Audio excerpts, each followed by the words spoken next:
Hello दोस्तों, स्वागत करते हैं आपके अपने YouTube channel GK GS exam point पे। तो आज हम लोग भारतीय अर्थव्यवस्था को पढ़ेंगे।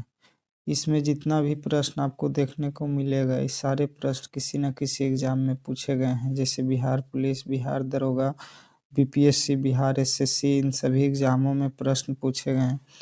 तो बिना देरी किए हुए आइए शुरू करते हैं। पहला प्रश्न, गरीबी रेखा का निर्धारण किस संगठन सर्वेक्षण द्वारा होता है? एनएसएसओ।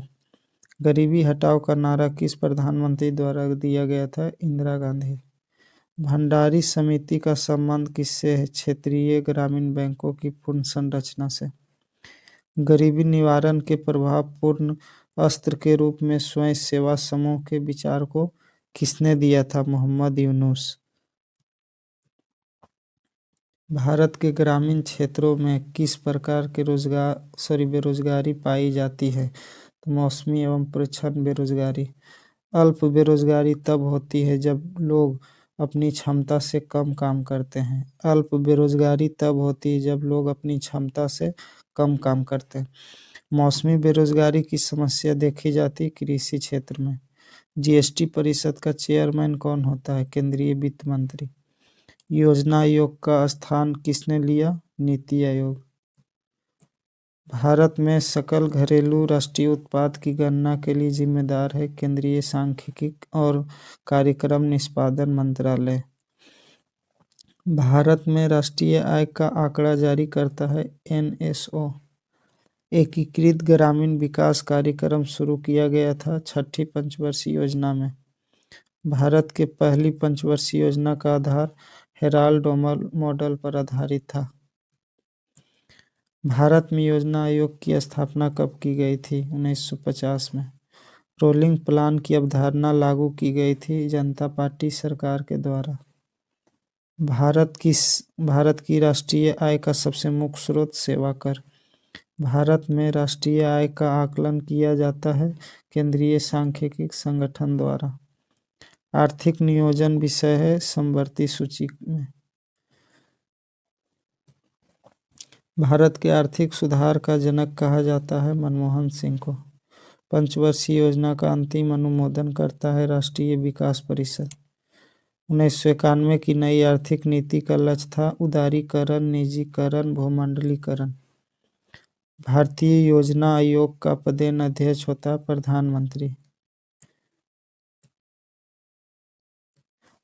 भारत में सामुदायिक विकास कार्यक्रम का आरंभ हुआ था प्रथम पंचवर्षीय योजना में। दुर्गापुर, भिलाई तथा राउरकेला इस्पात कारखानों की स्थापना द्वितीय पंचवर्षीय योजना में। देशों के बीच विकास की तुलना करने हेतु उपयोग मापक प्रति व्यक्ति आय। सकल घरेलू ज्ञान उत्पाद शब्द के खोजकर्ता अम्बेल्टो सुल्पासो। भारत में राष्ट्रीय आय का आकलन किया जाता है उत्पाद और आय विधियों द्वारा। 1991 में भारत में आर्थिक सुधारों को अपनाने का मुख्य कारण भुगतान संतुलन का संकट। वह मॉडल जिस पर भारत की दूसरी पंचवर्षीय योजना आधारित थी महानुबोलिस मॉडल। 12वीं पंचवर्षीय योजना का उद्देश्य क्या था? तीव्र, अधिक समावेशी और सतत विकास। भारतीय नियोजन के वास्तुकार थे पीसी महानुबोलिस। 11वीं पंचवर्षीय योजना का उद्देश्य था तीव्र और अधिक समावेशी वृद्धि। भारत में सामुदायिक विकास कार्यक्रम की शुरुआत हुई थी 1952 में। पंचवर्षीय योजना को स्वीकृति देने वाला सर्वोच्च निकाय राष्ट्रीय विकास परिषद। 5वीं पंचवर्षीय योजना का मुख्य उद्देश्य गरीबी निवारण। आर्थिक विकास का सबसे अच्छा सूचकांक प्रदान किया जाता है प्रति वर्ष प्रति व्यक्ति वास्तविक आय में वृद्धि द्वारा। भारत की पहली औद्योगिक नीति जारी की गई थी 6 अप्रैल 1948 को। भारत में सीमांत कृषि भूमि जोत का आकार 1 हेक्टेयर से कम। भारत में किस उद्योग में सर्वाधिक लोग कार्यरत हैं? कपड़ा उद्योग। भारत का प्रथम उर्वरक संयंत्र लगाया गया था सिंदरी में। भारत में कृषि फसल वर्ष की अवधि होती है 1 जुलाई से 30 जून तक। भारत में कृषि फसल वर्ष की अवधि होती है 1 जुलाई से 30 जून तक। स्वतंत्रता के बाद भारत में प्रथम औद्योगिक नीति घोषित की गई थी 1948 में। एशिया का सबसे पुराना स्टॉक एक्सचेंज है मुंबई। कर संरचना संबंधित सुधारों के लिए गठित समिति थी चिलैया समिति। जीवन बीमा निगम एक उदाहरण है निवेश बैंक का। IFSC कोड में कुल कितने अंक होते हैं? 11। मुद्रा का प्राथमिक कार्य क्या है? मूल्य का माप। भारत सरकार की तरफ से करेंसी नोट जारी करता है भारतीय रिजर्व बैंक। भारत में ऋण सृजन का नियंत्रण एवं निगरानी करता है भारतीय रिजर्व बैंक। जिस दर पर भारतीय रिजर्व बैंक से रकम मांगती है उसे रेपो रेट कहते हैं। याद रखिएगा, जिस दर पर भारतीय रिजर्व बैंक से रकम मांगती है उसे रेपो रेट कहते हैं। भारत में सेवा कर जिसकी सिफारिशों पर लागू हुआ था राजा चिलैया समिति की सिफारिश पर। बैंक दर क्या है? केंद्रीय बैंक द्वारा ली जाने वाली अधिकारित ब्याज दर को बैंक दर कहते हैं। भारतीय औद्योगिक विकास बैंक की स्थापना 1964 में। भारतीय जीवन बीमा निगम की स्थापना 1956 में किया गया था। 1 रुपये के नोट पर हस्ताक्षर होता है वित्त मंत्री के सचिव का। 1 रुपये के नोट पर हस्ताक्षर होता है वित्त मंत्री के सचिव का। रुपये का अंतिम बार अवमूल्यन किया गया था जुलाई 1991 में। प्लास्टिक मुद्रा के नाम से जाना जाता है क्रेडिट कार्ड को। नाबार्ड उधार देता है कृषि एवं ग्रामीण विकास बैंक को। भारतीय मुद्रा छापी जाती है नासिक प्रिंटिंग प्रेस में। भारतीय मुद्रा छापी जाती है नासिक प्रिंटिंग प्रेस में। भारत में सूक्ष्म वित्तीय कंपनियों का विनियामक प्राधिकरण भारतीय रिजर्व बैंक करती है। व्यावसायिक बैंकों का मुख्य कार्य जमा स्वीकार करना और ऋण देना। रिवर्स रेपो रेट में वृद्धि से क्या होता है? तरलता घटाती है। भारत में कागजी मुद्रा पहली बार प्रारंभ हुई थी 1861 में। ऑफ इंडिया के प्रथम भारतीय गवर्नर थे CD देशमुख। भारतीय औद्योगिक निवेश बैंक का मुख्यालय कोलकाता। राष्ट्रीयकरण के पहले भारतीय स्टेट बैंक का नाम क्या था? Imperial bank of India. रुपये कार्ड को पहली बार भारत में व्यावसायिक स्तर पर जारी किया गया था 2012 में। 1 रुपये के नोट जारी किए जाते हैं भारत सरकार द्वारा। भारत में 14 प्रमुख बैंकों का राष्ट्रीयकरण 1969 में किया गया था। भारत में दशमिक मुद्रा प्रणाली शुरू की गई थी 1957 में। ग्रामीण बैंक का संस्थापक माना जाता है मोहम्मद यूनुस को। पत्र मुद्रा जारी करने का अधिकार किसको है? RBI को। रिजर्व बैंक ऑफ इंडिया की स्थापना कब हुई थी? 1935 में। राष्ट्रीय कृषि एवं ग्रामीण विकास बैंक की स्थापना कब हुई? 1982 में। पूर्ति के नियम के अनुसार एक वस्तु की कीमत एवं उसकी पूर्ति मात्रा के मध्य संबंध होता है धनात्मक। अखिल भारतीय उपभोक्ता मूल्य सूचकांक में सबसे ज्यादा संयुक्त वजन वाला आइटम खाद्य एवं पेय।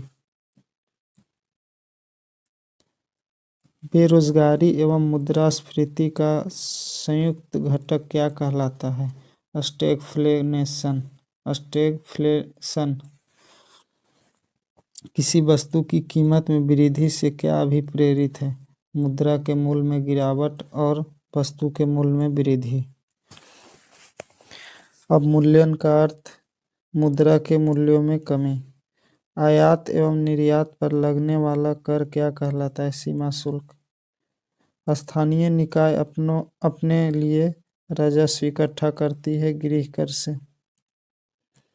राज्य सरकार को सबसे अधिक राजस्व प्रदान करता है बिक्री कर। भारत में विशेष आर्थिक क्षेत्र की घोषणा कब की गई थी? 31 मार्च 2000 को। विश्व व्यापार संगठन में भारत सम्मिलित हुआ था 1995 में। ऐसा बाजार जिसमें लेन देन भविष्य में किसी खास समय पर होगा वायदा बाजार कहलाता है।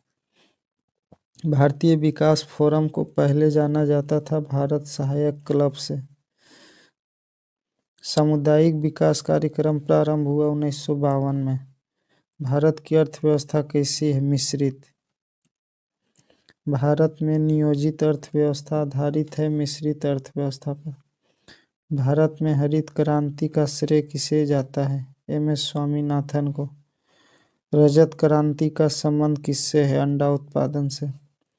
न्यूनतम समर्थन मूल्य का निर्धारण कौन करता है? कृषि लागत एवं मूल्य आयोग। धान, मक्का, ज्वार, बाजरा, मूंगफली, गन्ना एवं सोयाबीन फसल है खरीफ की फसल। अंतर्राष्ट्रीय हरित क्रांति के जनक के रूप में जाना जाता है नॉर्मन बोरलॉग को। कपास की खेती के लिए उपयुक्त मिट्टी कौन सी है? काली मिट्टी। आलू, जौ, चना, सरसों, गेहूं, मटर एवं मसूर कहलाती है कौन सी फसल? रबी की फसल। गेहूं की खेती के लिए उर्वरक उपयोग किया जाता है नाइट्रोजन। भारत की जनसंख्या का कितना प्रतिशत कृषि पर निर्भर रहता है? 50%। सरकार फसलों के समर्थन में कौन से मूल्य जारी करता है? न्यूनतम समर्थन मूल्य। भारत की प्रमुख खाद्य फसल कौन सा है? चावल। भारत सर्वश्रेष्ठ उत्पादक एवं उपभोक्ता है दाल का। भारत में किस क्षेत्र को वैश्वीकरण से अधिक लाभ होता है? सेवाएं से। बंद अर्थव्यवस्था से क्या तात्पर्य है? आयात निर्यात बंद। मानव विकास सूचकांक को प्रकाशित किया जाता है संयुक्त राष्ट्र विकास कार्यक्रम यूएनडीपी द्वारा। भारत में निर्यात तैयार सूचकांक का प्रकाशन कौन करता है? नीति आयोग। वार्षिक वैश्विक प्रतिस्पर्धा सूचकांक जारी किया जाता है विश्व आर्थिक मंच द्वारा। राष्ट्रीय एकता परिषद का गठन किया गया था 1961 ईस्वी में। गांधीवादी योजना का प्रारूप तैयार किया गया था एस.एन. अग्रवाल ने।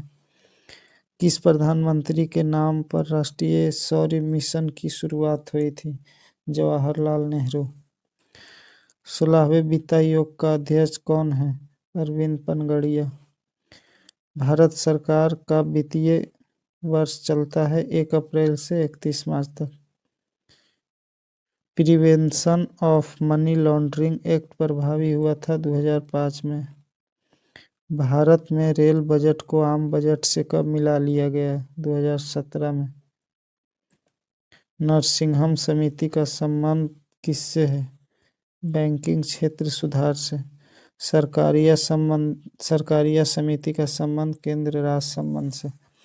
सरकार द्वारा अवरोधों अथवा प्रतिबंधों को हटाना क्या कहलाता है? उदारीकरण। साख का औपचारिक स्रोत है सहकारी समिति। भारतीय अर्थव्यवस्था में परिवहन का सर्व प्रमुख साधन रेलवे। कच्चा माल एवं हाथ में मुद्रा को कहा जाता है कार्यशील पूंजी। अतिरिक्त मूल्य का सिद्धांत प्रतिपादित किया था कार्ल मार्क्स।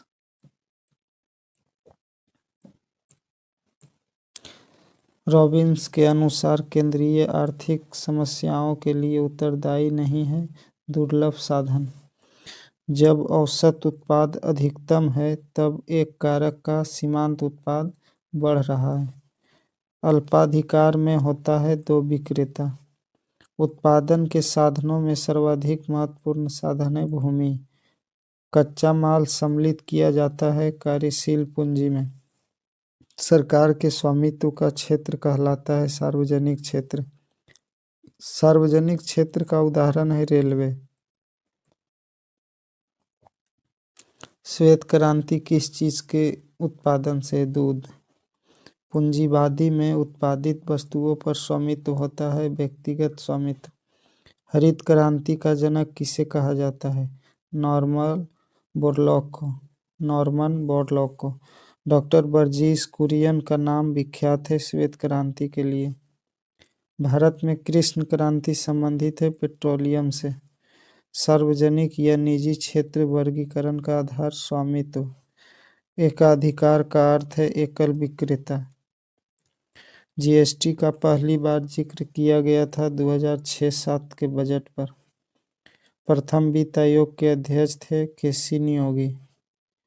अंत्योदय अन्न योजना लागू किया गया था 2000 ईस्वी में। भारत में मनरेगा लागू किया गया था 2005।